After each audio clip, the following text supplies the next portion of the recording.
Gracias, presidente. Primero, es cortito y es sobre algunos presupuestos sobre lo que algunas diputadas y diputados fundan su apoyo a la ley. Y principalmente aclarar, antes de desarrollar estos puntos, que el no voto o no votar esta ley no está ni parte de categorías oficialismo y oposición. Si viniera una ley que manda este gobierno, que uno cree sirva al conjunto, más allá de las creencias políticas e ideológicas propias que cada uno de nosotras pueda tener, no duraría un segundo en apoyar. Y lo digo desde el ejemplo, porque cuando me tocó ser oficialismo, me opuse al acuerdo con el Fondo Monetario que envió mi gobierno a este Congreso. Y a pesar de que la mayoría de este Congreso lo votó, 2 años después de aquella votación, hoy este gobierno, y debo reconocerle al presidente actual que también votó en contra, vuelve otra vez todo al punto de partida. Esto para tener en claro de dónde creo que podemos mejorar la situación. Porque realmente la situación de las argentinas y los argentinos necesita discutir cosas serias. Yo no quiero discutir, ni soy sommelier de los viajes del presidente o a dónde lo invitan. Eso lo evalúa la sociedad en el momento debido.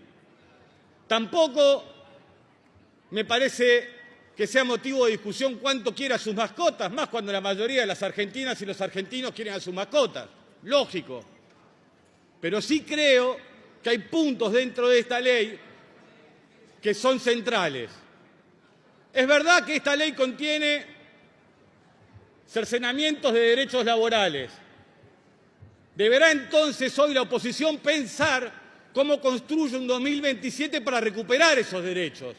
Los plazos y los tiempos de la democracia son claros. Pero el RIGI excede el mandato del actual presidente. Y es importante entender que hay elementos históricos aparte en nuestro continente, como fue Potosí en su momento, que nada bueno trajeron a esos países y a esas comunidades. Y no es raro también que así como en Potosí existía la MITA era el sistema de trabajo legal y de explotación, que a veces y apenas garantizaba el alimento y algunas cuestiones para las diferentes tribus de aquel momento. Pero escuché al miembro informante del gobierno y a la exgobernadora de la provincia de Buenos Aires poner como un ejemplo a Chile. Que obviamente es un país que tiene cosas hiper rescatables. Quienes provenimos de la Patagonia conocemos en serio ese tipo de situaciones, pero algo que no debemos dejar de tener en cuenta es que pasa en Chile. Es cierto que exporta minerales como el cobre o en su totalidad por 20 veces más que nuestro país. Hagamos esta cuenta, 20 veces más de exportación en cobre y casi 3 veces menos de población. Deberían sobrar los recursos por todos lados en Chile. Sin embargo, en los últimos 10 años, el hermano país, 9 años fueron de déficit fiscal. Si alguien piensa que el RIGI va a equilibrar las cuentas fiscales, es mentira. Es mentira. No solo eso, en los últimos 10 años, a medida que crece esto, ha subido la deuda externa chilena y el peso sobre el PBI chileno. Y aquellos que critican el Estado y les gusta cómo exporta cobre Chile, deben tener en cuenta que la principal exportadora de cobre chilena es Codelco, una empresa del Estado chileno, para aquellos que ansían destruir el Estado.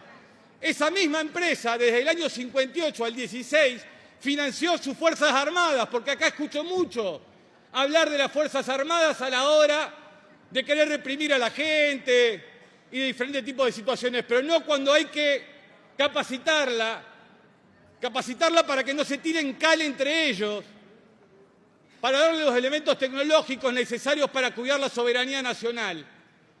Eso no pasa. Y en el año 19, ustedes imagínense que esa ley es del año 58 al 16, fue secreta en Chile y garantizaba un piso mínimo de inversión en sus Fuerzas Armadas de 180 millones de dólares.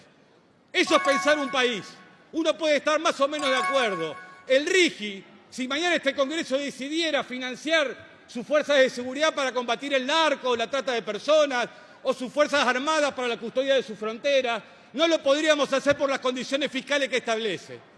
Y es tan así esto, señor presidente, que hay un ejemplo objetivo, lejos de la subjetividad que cada uno de nosotros tiene acá, que es Petronas.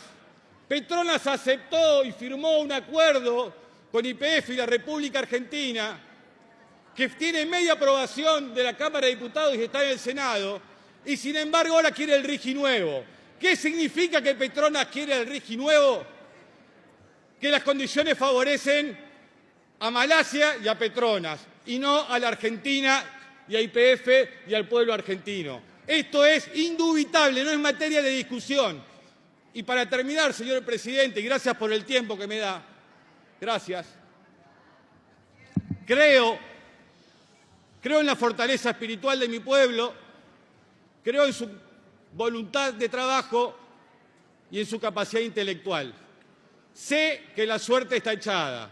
Ojalá el presidente entienda que todos, como hicimos con Chevron o este mismo acuerdo de Petronas, entendamos que el RIGI es demasiado, que el desarrollo de nuestro país y de recursos que no son renovables tienen que tener una mirada de carácter estratégico para no ser como el Congo.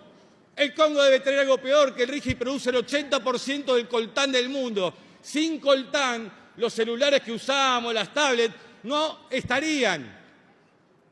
¿Cómo vive la gente en el Congo? ¿Sabe cómo se le dice? Minerales de sangre. Obviamente que en nuestro continente van a ser más sofisticados.